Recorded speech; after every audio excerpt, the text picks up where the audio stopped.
Okay, we're going to talk about the word deserve. I think that is I think it's one of the flaws in sexual modesty. Uh, One of the flaws in sexual modesty. There's many flaws, but the concept that one deserves is, excuse me, it's a flaw uh, in sexual modesty in the sense that there's this there's this there's this belief that people deserve to be seen as sexually desirable. That people deserve it's in the cosmos that people deserve the reality of somebody finding them sexually desirable. Okay, and keep in mind that romance and sexuality are not separate in most modesty apologists' minds. Some of them perhaps, but most of them no. So the question is it true? Can it be demonstrated? Okay, first off, using the word deserve, uh, using the word deserve without a context is very problematic. Okay, let me just give you an example. There was a sportscaster that was it was back in the day of 1997 where Denver was going to play Green Bay in the Super Bowl, and John Elway has never won a Super Bowl title from at that time. Okay, before he went into the Super Bowl, he did not win. He's been to the Super Bowl. He was in the Super Bowl, but didn't win anything. Okay, he obviously beat Green Bay, so then he became a Super Bowl champion. But before that time, he never won a Super Bowl. And there were people that were saying that John Elway deserved to win a Super Bowl. And there's a sportscaster that said, no, he doesn't deserve to win a Super Bowl. No one really deserves in sports. You either win or you lose. Okay, there's nothing. This notion that you deserve to win is nonsense. You either the person who deserves to win actually won, unless of course there have been, I mean, blatant, um, biased uh, official decisions that negatively impacted your team. Okay, I mean, major blatant decisions. That's probably the only exception. You either win the game or you lose the game. There's no such thing as deserve. Okay, there's no such thing as deserve in sports. Deserve to win, and that was what the sportscaster was saying. Okay, um, now when it comes to sexual desirability, to say that somebody deserves to be seen as desired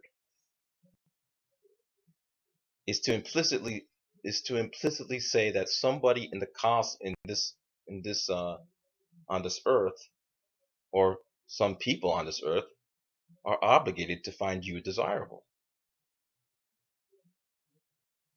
I mean, of course, of course, the apologist who says that, you know, to say, the apologist that says, you deserve to be desired, okay, or you deserve to have a life mate, but still, you deserve to be desired. And it was, I won't name the person, but there was a lady on a talk show that said, I believe you deserve to be desired. They said, you deserve to be desired. And she meant it with the greatest intentions. It wasn't evil. She didn't have any selfish intentions. She was really feeling compassionate towards this woman. Okay, but nevertheless, the statement that she said was false. You have to consider it false based upon no empirical or conceptual evidence that would suggest that. Okay, okay. So again, although it's not directly said, to make the moral argument that everybody on this earth deserves to be sexually desired is to implicitly state or implicitly suggests the idea that somebody on this earth has the moral obligation to find you sexually desirable. And if they don't, there is a character flaw within that person that has prevented that from happening. It's just that simple. So, for example, for me, if I made the claim that someone I deserve to be sexually desired, what I am saying is that somebody on this earth has the moral obligation to find me sexually desirable. Now, now, if you want to go down that route and you want to try to make arguments for it, you can try to, but you have to actually demonstrate that. Okay, you have to demonstrate that. And why is this dangerous? Okay, the reason why I'm bringing this up is that a lot of people will ask, you know, my male prostitutes and the male adult stars that I promote, they ask like, aren't you afraid of um, receiving the same consequences as your as the women that are conventionally viewed this way?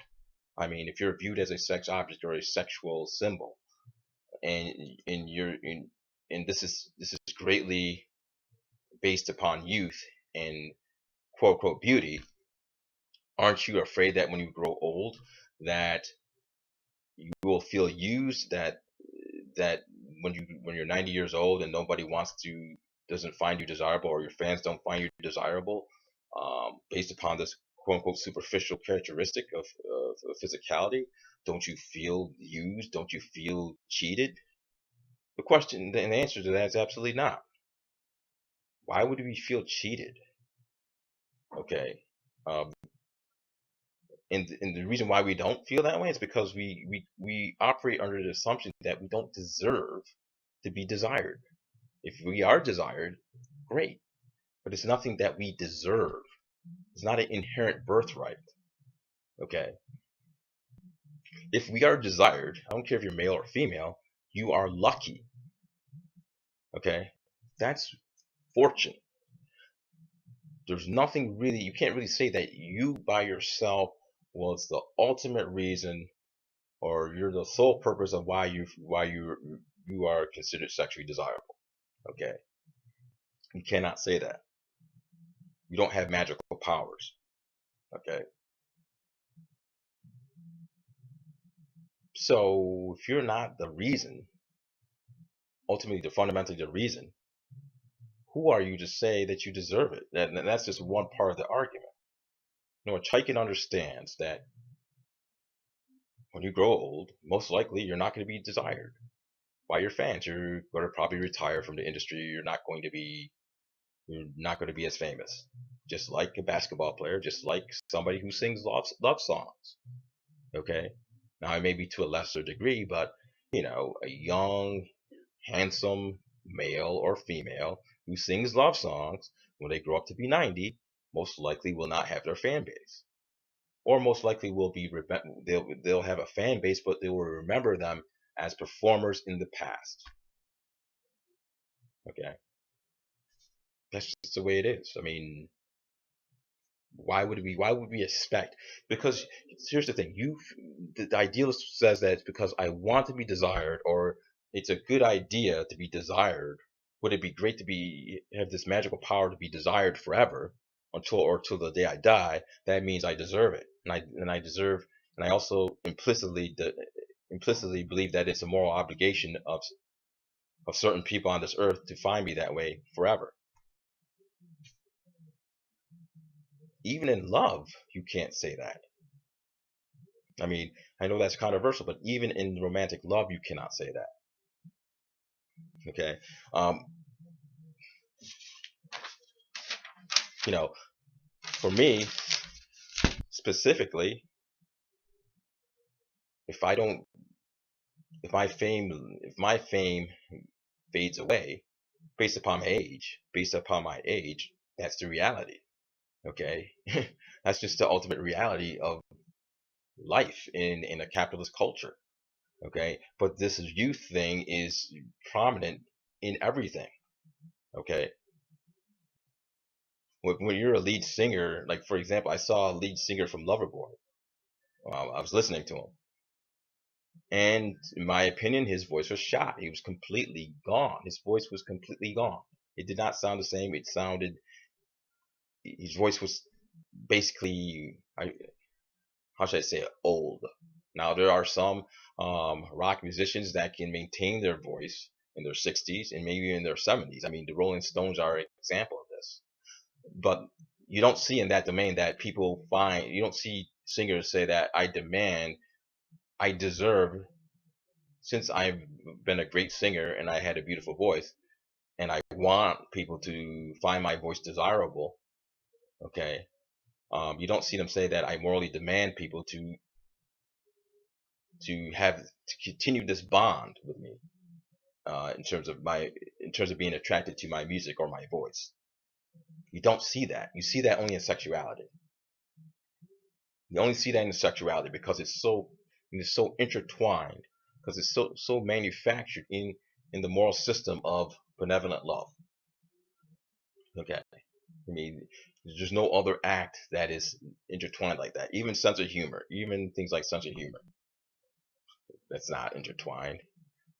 Even sending roses or certain gestures in romance are not intertwined like that. Okay, so it's not just non-romantic gestures. I could give you romantic gestures that are not intertwined like that. That just because I mean, just because you wanted to dance with your partner when you're in your 20s, okay, doesn't mean that you feel physically able or want to dance with your partner in your 80s. That doesn't mean that there are not other things that you want to do romantically with your partner. Okay, so that's one example. Okay, so again,